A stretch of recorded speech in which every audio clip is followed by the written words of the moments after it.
It seems like many of you have been going to make merit offerings to mean various groups. There's a group of doctors who set up treatment for villagers at Kong Dara as well. Today treatment must have finished. People went to make merit at several places. In China, many groups across several provinces went to make merit. I rejoice with everyone's efforts.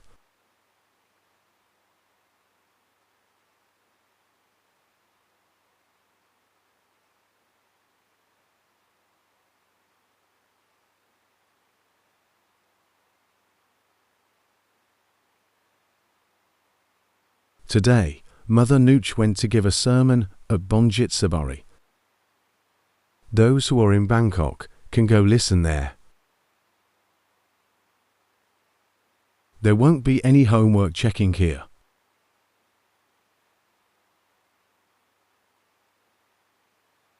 In truth, what I teach you all is extensive. If you put it into practice, even if you don't completely end suffering, your suffering will be reduced. There will definitely be results if you practice correctly and sufficiently. I learnt from my teachers, initially, not learning very much. Teachers in the past didn't teach a lot, but you had to practice a lot. In this era, teachers teach a lot, but you practice little. Comparing the effort that you make with what I used to do, you can't match it. The effort that I made compared to my teachers also can't be compared. It has weakened with each generation. You must stay strong, be patient. If you want something good, you can't just practice casually. You will often hear I keep saying the word endure.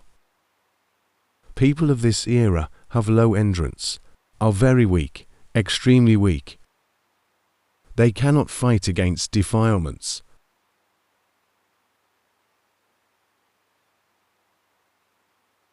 When I was practicing,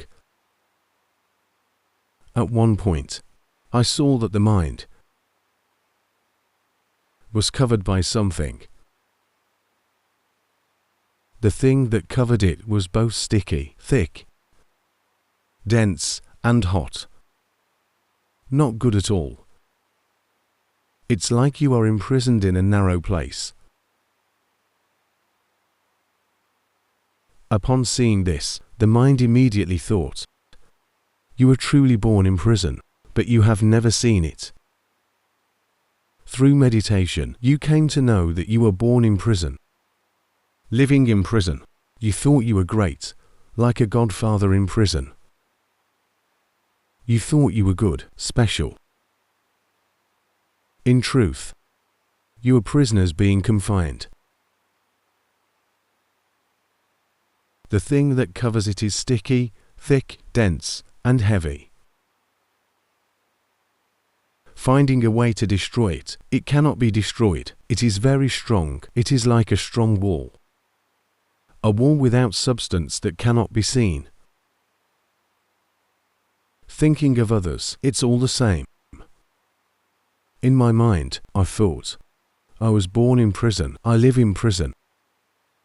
If in this life I must die in this prison, I cannot accept it. After knowing that one was imprisoned in the cycle of rebirth, one must break out of prison, one must fight. So, I tried to practice every day without ever stopping. The teachers did not have to teach or repeatedly warn. To hurry up with meditation, don't be lazy, endure. These things never came out of the teachers' mouths to me. Because I was diligent in practice, you know that you are imprisoned. You must break out of this prison, must become free. So continue to practice. The prison walls gradually became thinner. Later, you will realize that the wall imprisoning you is the corrupting canker defilements that envelop your mind. The cankers have also permeated into the mind. The cankers permeate the mind until they overflow and encompass the mind. It requires diligence. Watch until you see the defilements. Must watch to see the defilements. At first, you see the coarse defilements first. Strong anger, strong greed, before you can see. Later, I began to observe from anger because I was a hot-tempered person. Watching on and on, anger began to weaken. I then saw craving. Craving is greed. In the family of greed. Found that craving arises almost all the time. Even wanting to practice is already craving. When the mind has desire, the mind strives. But initially must inform beforehand. If hearing this, don't think you must immediately not desire.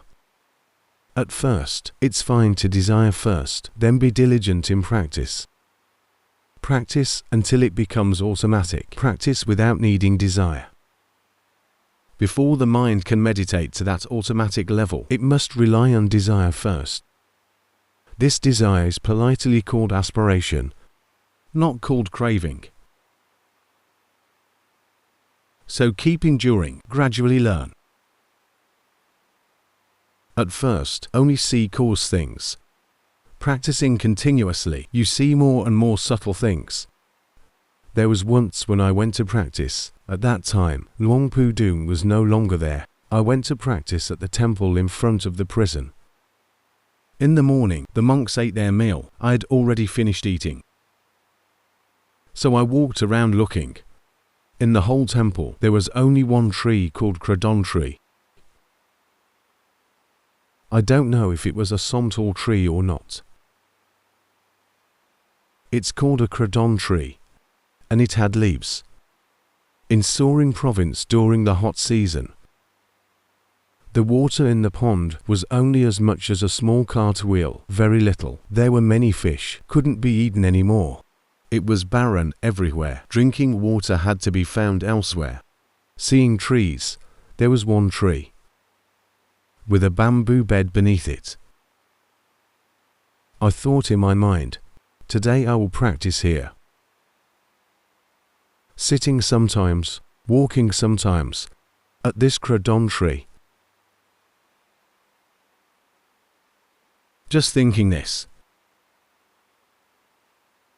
One teacher, probably Luang Pu Dun, shouted,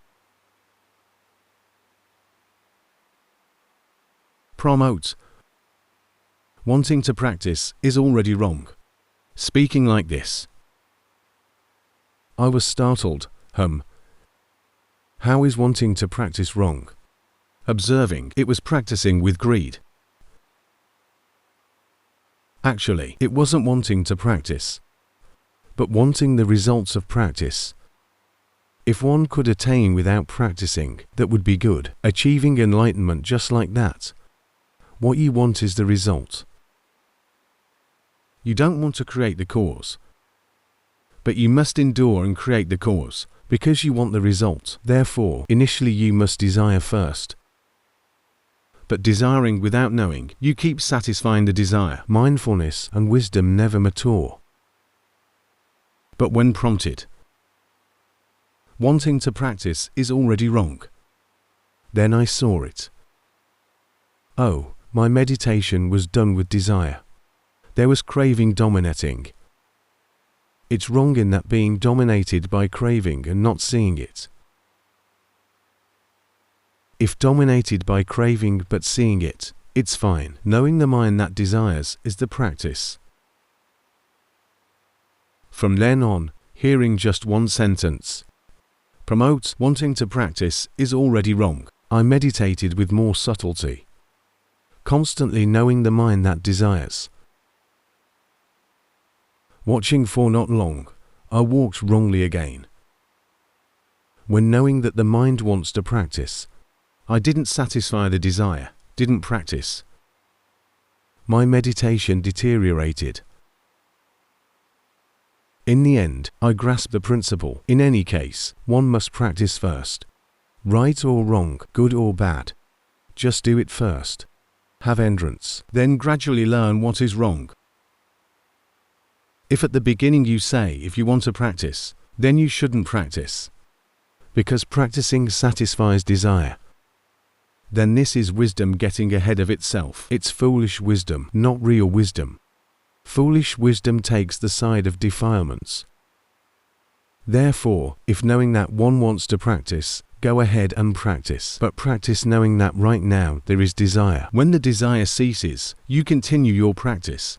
Otherwise, you will be at a disadvantage, being deceived by defilements again. Defilements are skilled. They are very skilled. No one is seen to be as skilled as defilements. Whenever you think of a strategy for practice, it works once or twice, and the defilements immediately know it. It cannot be used again. Using it repeatedly won't be effective. Therefore, when fighting with defilements, the mind must produce fresh, immediate mindfulness and wisdom in order to fight defilements. Using old wisdom and old mindfulness cannot fight defilements. Defilements develop very quickly. They are like drug-resistant germs, mutating very rapidly. Like today, you breathe in Bud, breathe out Do. The mind becomes calm, and you remember it, if doing this makes the mind calm. Another day, you quickly go to breathe in Bud, out Do, hoping it will be calm. It's not calm anymore. One day, sitting by a canal, water flowing past, cool breeze, water rippling in waves, seeing it brought happiness. When closing the eyes, still seeing the water rippling, it became a meditation object. The mind became happy, calming and unified. Another day, greed led the way. Oh, if I sit here watching the water, soon my mind will be calm. So hurriedly going to sit at the same place, by the same canal, sitting watching the water rippling. The mind wondering when it will be calm. When it will be calm. That day, it will not be calm. Defilements are truly skilled. Any strategy that once worked, used repeatedly 2 to 3 times, doesn't work anymore. Cannot fight them. And defilements are very clever. Any defilement that you have become aware of will hide for a while, disappear for a long time, until you forget it. Then one bad day it returns again, deceives you again, you make the same mistake again. Gradually practice, meditate on, oh, this is the one you've fought many rounds with. Once recognized, it runs away again. So defilements are skilled, appearing and disappearing, constantly deceiving, playing you when you're off guard, when you're not being careful about this defilement, being busy watching another defilement, it comes to play you. Defilements are very clever enemies. Whatever you think, whatever you do, whatever you think about fighting them with, they always know in advance. So what are you going to do? Your opponent is extremely clever. You must use the Buddha's knowledge to fight. Don't worry whether defilements will stay or not stay, whether defilements will go or not go. Don't worry. Use the Buddha's method, which is the practice of mindfulness meditation and tranquility meditation. You must practice. In truth, the development of mindfulness meditation will automatically yield mindfulness, concentration, and wisdom. When you have mindful awareness, you know when the body breathes out, you know when the body breathes in. You are practicing mindfulness meditation. The mind is the knower, the observer of the body that is breathing. As you continue breathing, mindfulness becomes faster. Later, the moment you forget about breathing, When your breath changes rhythm just a little, mindfulness arises by itself, knowing that the mind has wandered. This is practicing mindfulness. Or sometimes the mind develops wisdom. You practice this mindfulness meditation. Like when you see the body walking while the mind is the observer. The body walks while the mind observes. Sometimes wisdom arises. Seeing that the walking body is the object being known and observed, while the mind is the knower and observer. The body is not yourself or belonging to you. This is the arising of wisdom. Sometimes you enjoyably develop wisdom continuously while walking meditation or sitting meditation. Seeing this is not me, this is not me. Until the mind becomes tired. When the mind gets tired, it naturally turns toward tranquility. You didn't intend to develop tranquility at all. You were just cultivating mindfulness, being aware of our meditation objects, material phenomena and mental phenomena. But at a certain point, when the mind becomes tired and needs rest, it automatically turns back to tranquility meditation by itself. Then it just sees the body walking, only seeing this much, seeing the body walking, seeing the body breathing, seeing the body sitting. But it won't see the three characteristics. It won't see that the walking body is not you, the sitting body is not you, the breathing body is not you. The part that sees the three characteristics is wisdom. The part that just sees the body, just knowing the body alone, with the mind staying with a single object, just knowing the body. This is tranquility meditation. So when you practice mindfulness meditation, when the mind becomes tired, it automatically switches to tranquility meditation by itself. This applies to people in general. For me, this doesn't work. My power of meditation is great. My power of mindfulness is great. Therefore, even though my mind is tired, it still doesn't stop observing. It continues developing wisdom without stopping, although the mind was already tired. For most of you, when your mind gets tired, you immediately fall asleep. When you run out of energy, you just escape into sleep. This doesn't happen to me because my concentration power is great. Even when my mind is tired, I can still endure and continue observing. This is where the problem lies. When developing wisdom and the mind doesn't have enough strength, the defilements of insight will arise and consume it. Therefore, when you practice mindfulness meditation, if your meditation is not strong enough, if your mindfulness is not strong enough, the mind will periodically switch to tranquility by itself. But if the mind has great strength, you must intentionally guide it to tranquility, deliberately do it. Set aside wisdom development and intentionally develop tranquility. It will be difficult. Slightly difficult. Last Friday, there was a layperson who told me about this. This person is skilled in meditation, a disciple of Venerable Noor.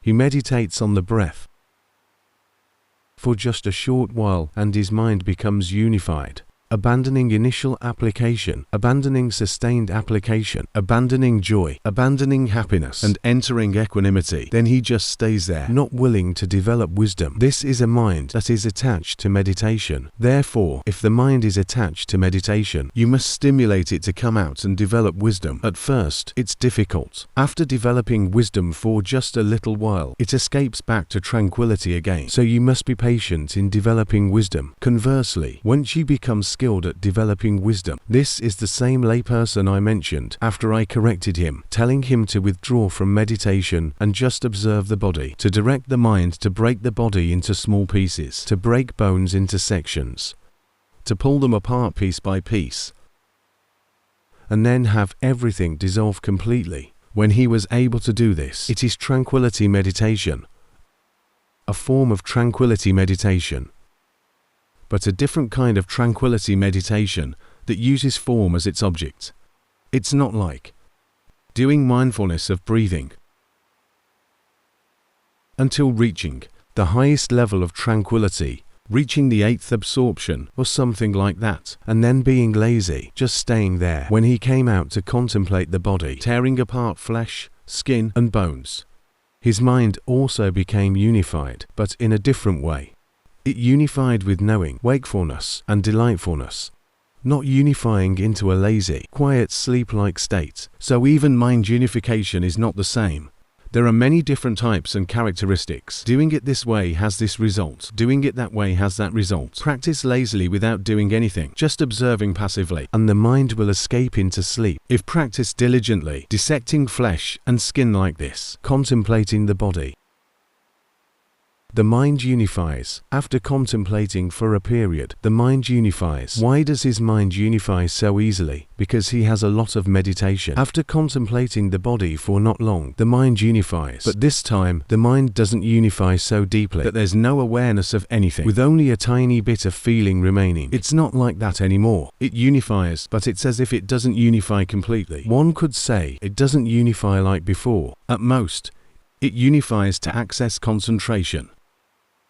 And then, if one has sufficient morality, meditation, and wisdom, it will unify into absorption concentration by itself, and the path and fruition will arise right there. Now, when his mind started developing wisdom, he said, "Why is it difficult to develop meditation?" Within just over 10 minutes of teaching him from being stuck in meditation, when he was able to come out and develop wisdom, and then tried to go back to meditation, he asked, "Why is meditation harder now?" I told him that when the mind is developing wisdom, it doesn't want to do meditation. It's like when the mind is attached to meditation and doesn't want to develop wisdom. You have to force it. Therefore, if you've been developing wisdom too much, you must force yourself back into meditation. Whether you can enter it or not doesn't matter. Just continue with your meditation practice. Like for me, when wisdom development is excessive, when sitting to breathe, the mind doesn't unify. Instead, it begins separating elements and aggregates immediately. The breathing body is one thing. The mind is the knower. Sometimes it breaks down the body into parts: earth, water, fire, air. Wisdom continues developing without stopping. So at first, you have to force it. You want to develop wisdom, that's your business. Speaking a bit crudely, you want to develop wisdom, that's your business. I will just keep knowing and seeing continuously, staying with a single object, staying with this meditation object. Eventually, the mind will enter tranquility meditation. Therefore, when you've practiced a lot of tranquility and the mind refuses to develop wisdom, you must guide it to do so. When it has developed wisdom and refuses to be tranquil, you must guide it toward tranquility. You must have skill in this battle, having clear comprehension to know when we should practice tranquility meditation, and knowing when we should practice insight meditation to develop wisdom. This is the wisdom called clear comprehension, knowing what should be done at this time. And you must know even deeper how it should be done.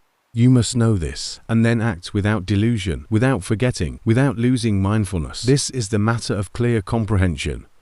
Not many people talk about clear comprehension. They only talk about mindfulness. Even though mindfulness and clear comprehension are different mental factors, mindfulness is like a watchman, knowing what arises. Clear comprehension is wisdom. Wisdom that knows what is beneficial, what is not beneficial, what is suitable for you, what is not suitable for you. Right now, what practice should be done, whether tranquility meditation or insight meditation. How to practice tranquility meditation, how to practice insight meditation. And when it's time to practice tranquility meditation, not forgetting and wandering off to practice insight meditation. When it's time to practice insight meditation, not forgetting insight meditation and turning to only practice tranquility meditation. One must be constantly knowledgeable and wise about one's own mind. Practice will become stronger and progress forward continuously. Is it too difficult? Nowadays, I'm starting to feel my sermons are getting shorter and shorter. It's similar to when I used to meet Luang Pu Dun. Luang Pu Dun went to preach at Lung Chin's pavilion. He preached for 20 minutes. But the content was already complete. All the stories and tales were cut out or removed. Only the pure essence remained. Keep enduring, going back and forth, coming back to this word again. If you don't endure, you won't get to eat. You can't fight the defilements. The defilements are clever. Don't think you're smarter than the defilements. Don't think you can deceive the defilements. You only get deceived by the defilements. You must fight with the Buddha's method. Practice tranquility meditation and insight meditation. These two must be practiced. The Buddha once said, to develop tranquility meditation and insight meditation with supreme wisdom, this involves having wisdom. It's not practicing tranquility foolishly or practicing insight foolishly. No. You must practice with wisdom, with clear comprehension accompanying it. Now, if you should practice tranquility meditation, then do it. Whatever meditation object for tranquility meditation you use, know it. Know the techniques for practicing tranquility meditation. Like for me, it's breathing. At first, breathe all the way to the abdomen, the breath reaching the abdomen. Once you become skilled in meditation, when we think of the breath, it's just a tiny bit, moving only slightly at the tip of the nose. The mindfulness of breathing reduced to just a tiny point. Once you've reached this point, don't desire for the mind to be peaceful. If you desire for the mind to be peaceful, the mind will become agitated, and don't fear when the mind is agitated. If the mind has already unified and then becomes agitated, know that it's agitated. When peaceful, know it. When not peaceful, know it. Don't desire peacefulness. If you desire peacefulness, it won't be peaceful. It's like wanting to fall asleep, and then you can't sleep. It's the same way. Therefore, you must know when you should practice tranquility meditation. What type of tranquility is suitable for you, and practice with a neutral mind.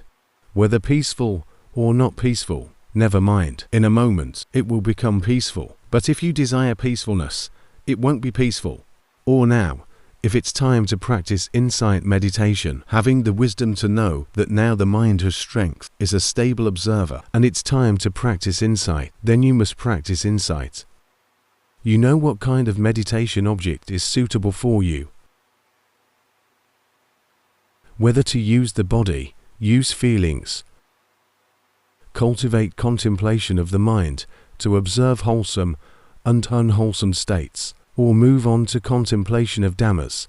When you develop wisdom, each stage will not be the same. Some practitioners observe all four foundations: body, feelings, mind, and Dharma. Some don't need to. Whatever foundation you're skilled in, start there first. Then eventually it will lead to the contemplation of the truths. It will lead to the noble truths all the same. The knowledge is the same. The understanding is the same. But you can start from the body, start from feelings, or start from the mind. If your strength is mature enough, and if your spiritual perfections are sufficient, you can start directly with the contemplation of Dharma. There is a person who practiced and entered into the contemplation of Dharma. Everyone should have heard this name, Siddhartha. Have you heard of him? When Prince Siddhartha was about to attain full enlightenment, he practiced breathing meditation. But he practiced with mindfulness, not like the ascetics, who practice breathing meditation and drift into absorption and such things. He practiced with awareness until his mind reached equanimity. Therefore, some people misunderstand, saying the Buddha attained Buddhahood. Because he developed mindfulness of breathing, this is only partly correct. If he had only practiced mindfulness of breathing, he wouldn't have attained anything except peacefulness, wakefulness, and joy. Now, once his mind was peaceful and equanimous, he developed insight meditation. He developed the contemplation of Dharma, the last section of the foundations of mindfulness, which is fitting for the Supreme Being. That is, he observed dependent origination. Later generations tend to think that he thought up dependent origination. He didn't just think it up. He had to see the actual phenomena. What exists so that suffering exists? He looked deeper.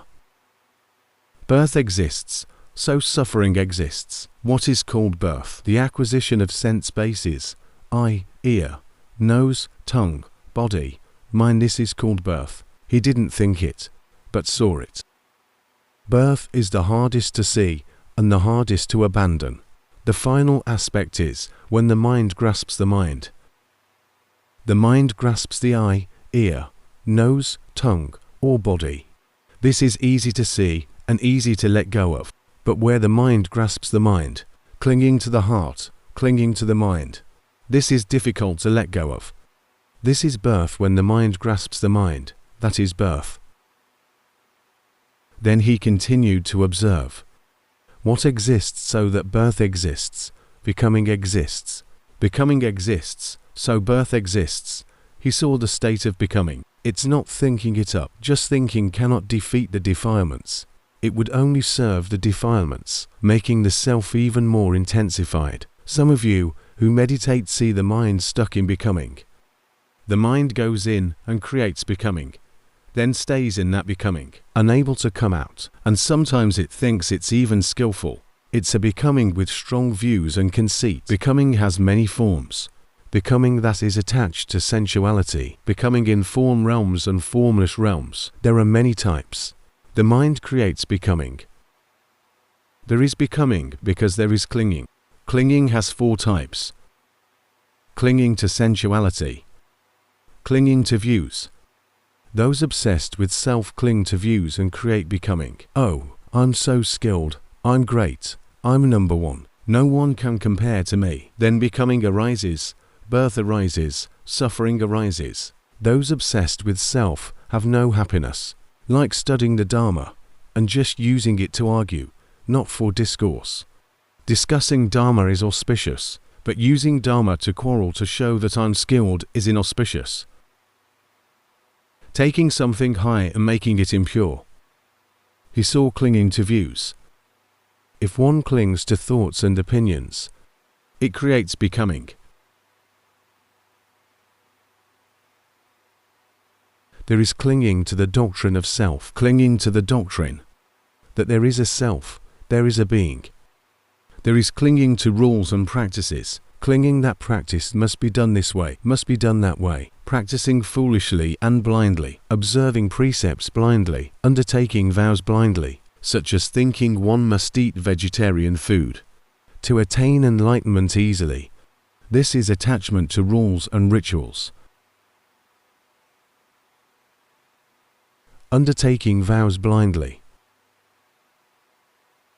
Because if eating vegetables and grass led to quick enlightenment, cows and buffaloes would all be enlightened already. If eating only meat led to quick enlightenment, tigers would be enlightened already. It's not like that. When monks eat, what do monks eat? Monks don't eat vegetarian food. Monks don't eat meat. What monks eat is food, which is matter, which is elements, which is food. Taking these elements into the body to repair the elements in the body that have deteriorated and worn down. Elements circulate and change, bringing in new elements. Old elements that are no longer useful are expelled. Therefore, it's not about eating this or that being good. Eating food, not about eating this or eating that. This will eliminate these 4 kinds of attachments. If these 4 attachments are eliminated, existence will not arise. The mind will not create existence. What is existence like? It is like a prison in which one confines oneself. That is existence. The mind is stuck in existence, imprisoning itself. Look deeply. Contemplate down to ignorance. The ignorance that conditions formations. Some practitioners contemplate until they reach ignorance and then cut it off. For some people, this is not enough, not satisfying. They contemplate further. What exists that causes ignorance to exist? They see that the cankas exist, therefore ignorance exists. Sensual desire canker. Sensual desire that permeates and stains the mind. Existence canker being attached to existence. Ignorance canker. Wrong view canker being attached to views. The ignorance canker, because one does not see the noble truths. The cankers arise. Why does ignorance arise? Ignorance is not knowing the noble truths, not knowing suffering, not clearly understanding suffering. Therefore, when the cankers arise, one cannot see suffering, This suffering is profound. That is, one does not see that the luminous mind is suffering. One does not see that the knowing mind itself is suffering. When covered by the cankas, one does not know that the knowing mind is suffering. Where is the knowing mind established? The knowing mind is established in becoming. One does not see this, and the knowing mind is the supreme suffering. It is suffering itself.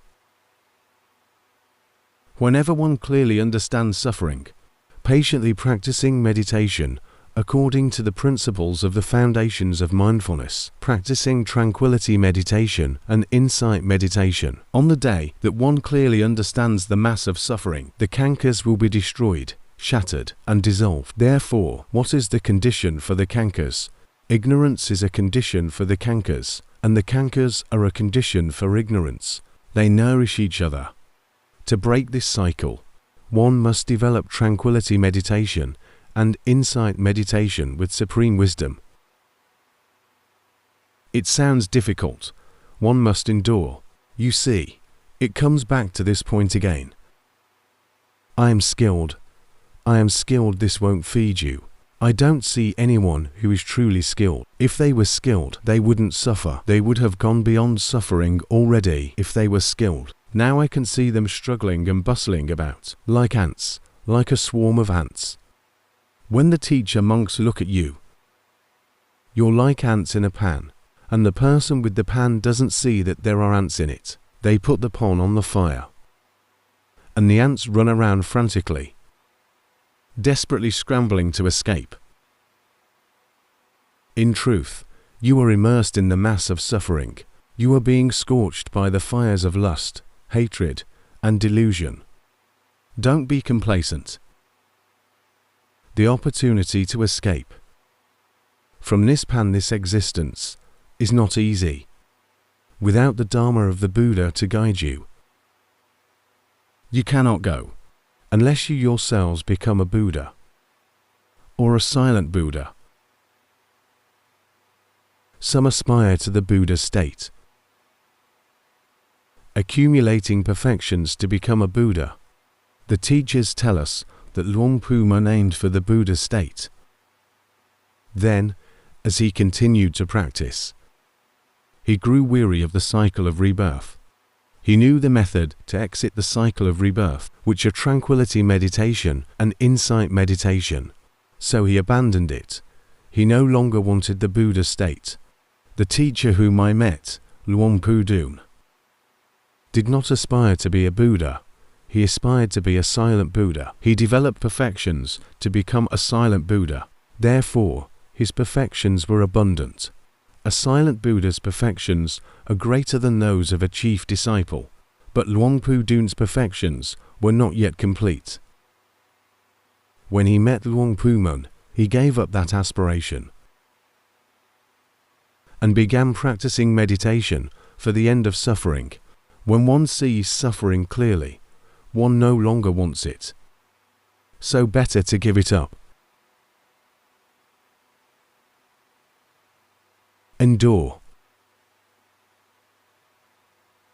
For my disciples, there is no surviving without endurance. Truly, you cannot survive. I was a person of great endurance. When studying with Father Lee, he instructed me to practice mindfulness of breathing. I practiced every day, even when I didn't know how to progress further. I still continued practicing like that. For 22 years, I kept practicing. When I met Luang Pu Dun, he taught me to observe the mind. I observed it every day. I observed all day whenever I could. There were only 2 times when I couldn't observe. When sleeping, if I observed then, I wouldn't sleep. And when doing work that required thinking, if it wasn't time for sleeping or time for work that required thinking, I maintained mindfulness, reading my own mind continuously. When waking in the morning, I saw the mind rising up from the life continuum, emerging with a radiance spreading out and touching consciousness. Mental phenomena had already arisen. Feelings spread and expanded, immediately contacting the body. Physical phenomena appeared. Mind and matter had already arisen. I saw it emerging in flashes. And at this moment, in what position was the body lying? Upon waking, was the mind still with Buddha? I knew. As soon as I woke up, the mind continued with Buddha from when I was asleep. This is how I practiced.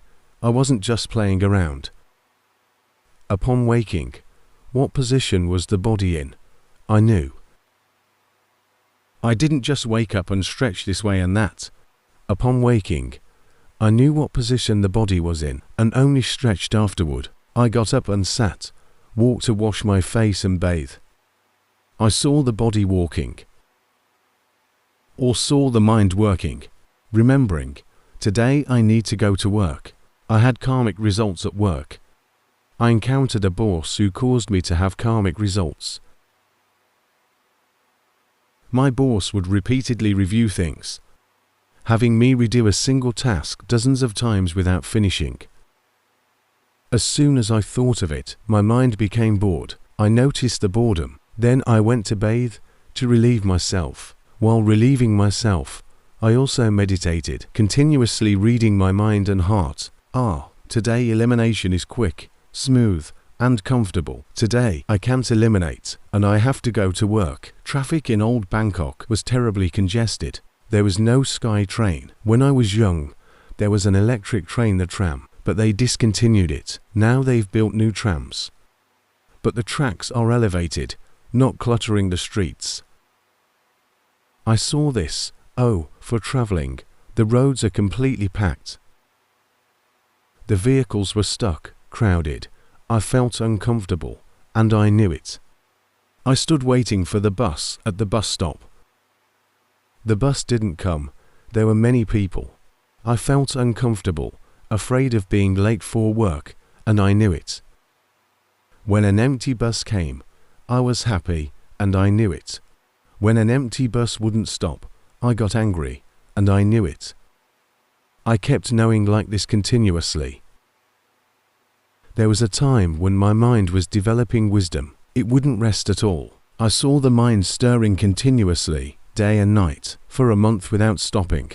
I couldn't get past this point. I was completely exhausted. Standing at the bus stop, I thought, I haven't practiced tranquility meditation for a long time. Today I'd better do some calm meditation. Standing at the bus stop, with many people bustling about, I breathed in Bud, breathed out Do, counting 1. Breathed in Bud, out Do, counting 2. The mind suddenly became unified deeply. The body disappeared. The material world disappeared. Only the mind alone remained. When the mind withdrew from meditation and returned to the normal world, and the mind went back to look at the stirring, it saw that the stirring no longer affected or penetrated the mind.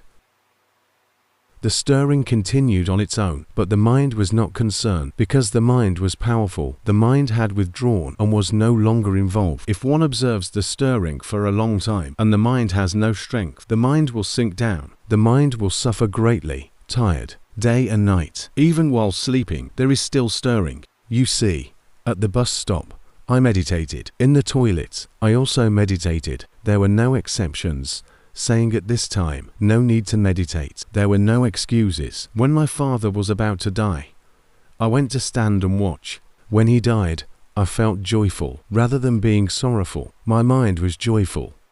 This is the true Dharma. Birth, aging, sickness, death. My mind became joyful. Not joyful because of receiving an inheritance. I didn't get anything. There were many siblings. I was joyful because of the Dharma. I understood the Dharma, that birth and death are natural, ordinary phenomena.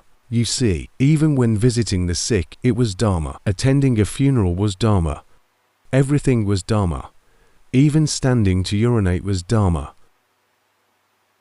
Therefore, you should not neglect. I said that when I look at you all. Extremely lazy, rarely practice.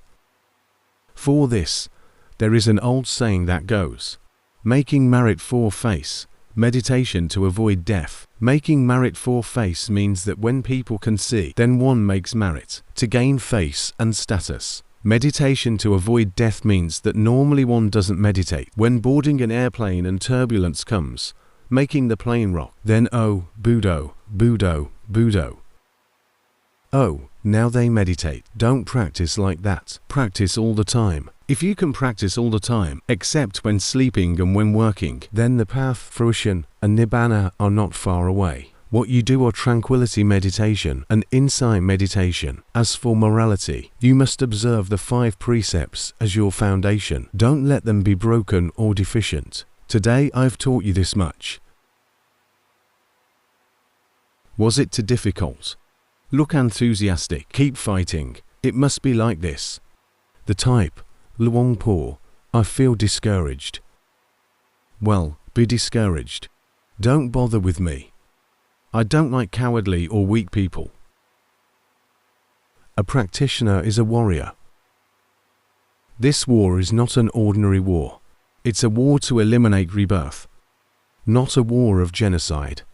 It's a war to eliminate rebirth. To leave no trace of it in the future. Therefore, this war is a great war. Don't be weak. Number 1. Number 1. I sit observing the body and mind working, whatever I happen to see. But I tend to drift away, get stuck, and become locked in. The more I want to escape, the more I strive. If I stare at it, it becomes tighter and more exhausting. After breaking free for a while, I go back in again. So I think, whatever happens, let it happen, and I just observe it. If in this lifetime I can truly only do this much, I will keep enduring. Even if I have to crawl, I will continue as much as I can. Please teach me, Luang Pu.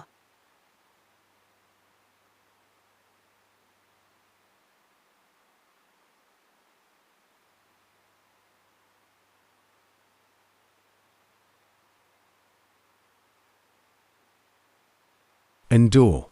It's good that you're practicing.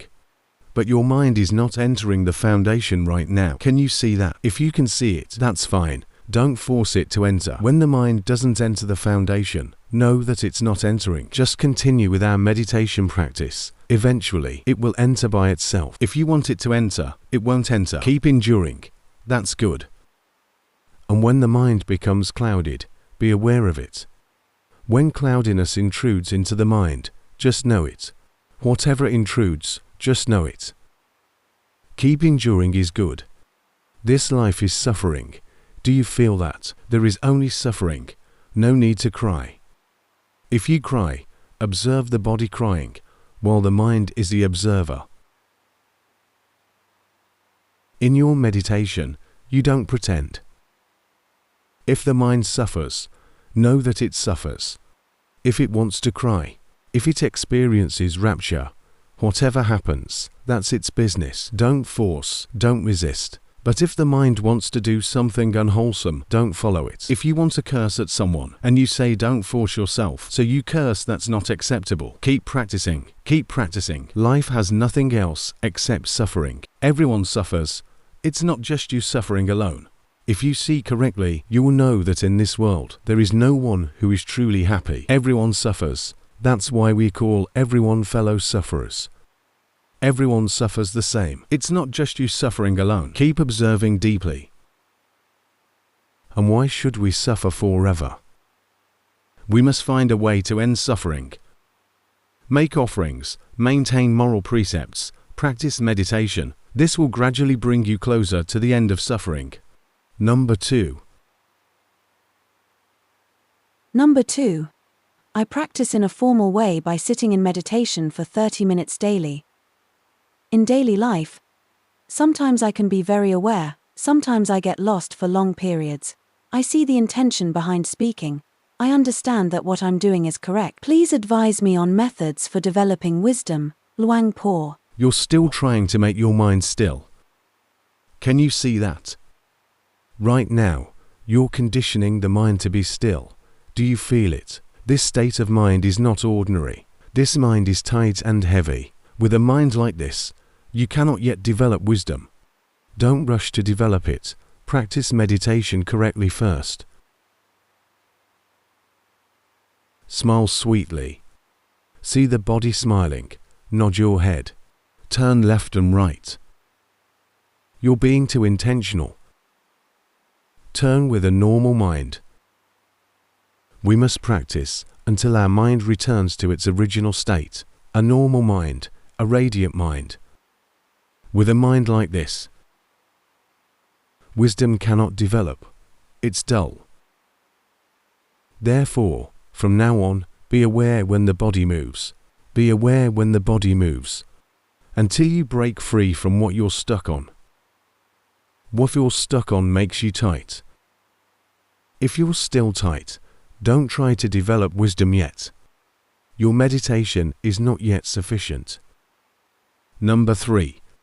Number 3, I practice mindfulness of the body, contemplate the body, and maintain mindfulness in daily life.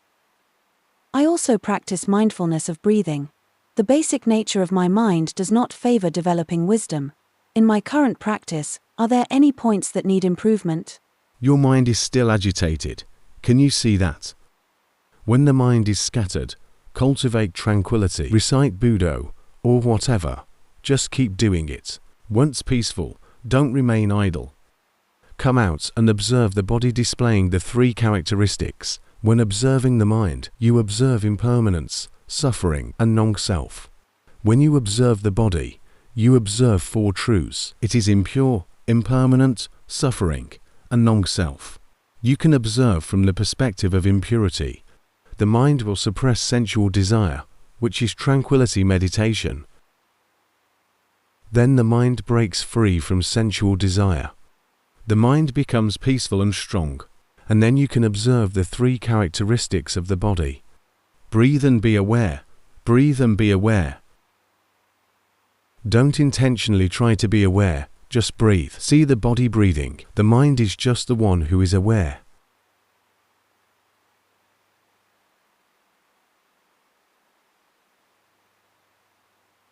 Too much and it becomes tight. In your meditation, learn to read your own mind. If there is much greed, it will become tight.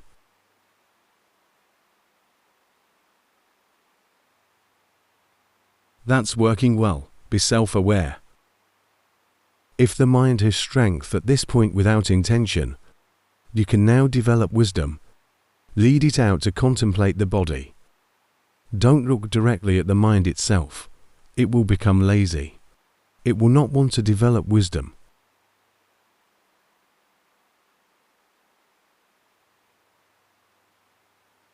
Some people are confused. I tell them to focus the mind at the back of the neck. I say this must be focused on. What they're doing is already good. I want to build upon that, so tell them to focus there. So they wonder, if what they're doing is already good, why must they do something else? Why must they observe the back of the neck? It is good. Good has many levels. For someone who has never meditated before and then starts to meditate, I says that's already good. Therefore, when I say good, it doesn't mean excellent. It means good at this point. But you must continue to develop further. If I tell someone to observe the back of the neck, it means their mind is projecting outward violently. The mind goes forward strongly, like this. No matter what they do, it won't come inward. Focus right here. This is a strategy, not a principle. When you continue to focus, mindfulness keeps recalling the back of the neck and the mind gathers inward. The mind will become firmly established with strength and power. Then it will develop further, better than before. Some people are confused when I say good. They think they don't need to do anything else. Doing just this is enough. Doing just this is enough is like studying in first grade and getting all A grades in first grade. That doesn't mean you're good at second grade. It's a different thing. Number 4. Number 4, in formal practice, I used to get stuck in fixed concentration by observing the breath. Recently, I changed to observing the body breathing instead. In daily life, I try to be self-aware frequently. Greed has decreased, but anger still arises often. Once I saw the mind arising and ceasing, followed by seeing defilements. I am good, I am skilled, then the mind became dejected. Please kindly give me guidance, Luang Pu. You're doing well. Keep doing it. If your meditation allows you to see your own defilements, this is effective. Good. Continue to practice. Number 5. Number 5. Every day I chant prayers, pay homage to the Buddha, and practice meditation. My mindfulness is not yet quick enough to catch up with defilements, but sometimes I can be aware of defilements in time. I am a person with much anger. I try to have mindfulness to know quickly. May I request Luang Pu to recommend a practice approach that suits my temperament? You are controlling the mind too much. During practice, the mind must be more relaxed than this. You are too serious. Can you see that right now you are very serious? It becomes tight, tense, constricted. You must have a mind that is normal. A normal mind is a mind that doesn't have the intention to practice. Just this ordinary mind. Then be mindful of the body and mind with this ordinary mind. Number 5 is doing well. It's working. Your meditation is strong and good. Just adjust a little bit. Do you know when the mind flows into thinking? This is good. If your mind has strength like this, then when the mind moves or shifts, it sees by itself. Therefore, every day cultivate calmness. When sufficiently calm, then allow the mind to work on its own. When it sneaks away to think, be aware of it. When it slips into fixed staring, be aware of it. You're good. Number 5. You're doing well. Your meditation is strong and good. But don't let it slip away. Having meditation, then be aware of your own mind. When the mind slips into fixed staring, be aware of it. When the mind flows into thinking, be aware of it. Having meditation, then be frequently aware of your own mind. It will develop quickly. At this point, do you know when you've become lost? Number 5. Knowing like this is not forbiddance. Lost then aware, lost again then aware, right? Do you see? Do you feel that the mind here is now bright? This is the knowing mind, the awakened mind, the brightened mind. This mind arises from having mindfulness that is aware of the flowing mind. You cannot suddenly make the mind bright. The mind is non-self. Let's have mindfulness to be aware of the mind that is unstable. It flows toward eyes, ears, nose, tongue, body, mind. Then it will become a stable observer. Once a stable observer, one can develop wisdom. A mind with strength like this will immediately see the body is not self. Happiness, suffering, good, bad are not self. And we see the mind working by itself. Number 6. Number 6. During this period, my body is frequently ill, making me see the uncertainty of the body. But I have never been discouraged in fighting against it. I practice consistently every day. I prioritize giving time to practice and having mindfulness of body and mind. I am increasingly aware of wholesome and unwholesome states. I observe the 5 precepts well. Currently, what I clearly see is a restless, anxious mind. I try to maintain awareness of this condition. May I request Luang Pu's guidance on practice? Just be aware. Continue to be aware. Whatever arises, be aware of that. Don't be troubled about what this is. Whether to preserve it, how to fix it, no need. Simply be aware continuously. Are you hot-tempered? Making a sweet smile but inside feeling fierce. The practice you're doing is already good. Continue doing it. When angry, don't let it come out through the mouth. Practice this well. Otherwise, when angry, it will come out through the mouth. Number 7. Number 7. Anger arises frequently. The mind is not neutral.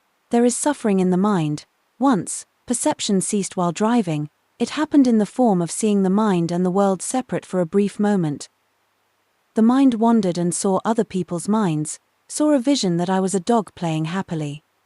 Seeing this, I was startled and afraid of being reborn as a dog. Saw the state of this world having everything, yet not being anything in particular. And everything in this world is just various colors. May I request Luang Pu's kind teaching on whether what I saw was right or wrong? You see correctly, but the mind must be neutral. The mind must have strength. Otherwise, when you see, sadness can dominate your mind. Your mind must have enough strength. Just keep observing. It's good already. You observe diligently and well. Keep observing continually. Understanding will increase more and more. Then you will know, in your practice, we are not aiming for any particular thing. Not saying you'll get goodness, happiness, peace, anything. Just meditate. What you gain is right view. Knowing that everything arises and ceases. This life is temporary and so on. Keep knowing. Keep watching. This world has only temporary things. Keep observing continually. Number 8. Number 8. In the form of watching the in and out breath. My mind still lacks strength. It gets distracted easily, gets lost easily, has many negative thoughts. Sometimes I see, sometimes I don't see. I know my own background, but still cannot accept it. I want to improve. I want to be better than others. In daily life, I try to manage my life well, maintain self-awareness, do things moment by moment. I've listened to Dhamma for a long time and understand everything, but feel that I haven't changed much. May I request Luangpu's guidance? Recite prayers frequently. The mind will gain much meditation. Keep reciting prayers. Whenever you have free time, sit and recite prayers mentally. Your mind will not be scattered. It will make practice easier. While sitting idle, recite prayers, but not reciting to become calm. Just recite continuously. Whether it become calm or not, it doesn't matter, just recite. Soon the mind will have even more strength. Your intention is too intense. Make your mind relaxed, recite prayers. Then you will gain meditation. The mind will develop strength. If you don't have meditation, you truly cannot develop wisdom. You will be able to observe only briefly before becoming distracted. Therefore, you help it by continuously reciting prayers. Today I will teach until this point. Do you see that nothing in this world is permanent? At first, Mu Deng had great gain. Don't you see? Nowadays fewer people go to see it. Income is decreasing. Once there were many people praising it. Now people are becoming indifferent, hardly talking about it anymore. Instead, they talk about the tiger and such. This is gain, and loss of gain, honor and loss of honor, criticism and praise, happiness and suffering. Mu Deng once had the honor of being a star, becoming viral. Now it's hardly so anymore. Everything in this world falls under worldly conditions entirely. Our life is not permanent or certain in any way. When there is an opportunity to create goodness, hurry to do it, before you are unable to do so.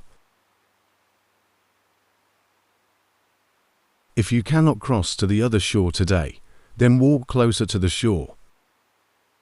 Swim toward the shore, getting closer every day. Please return home.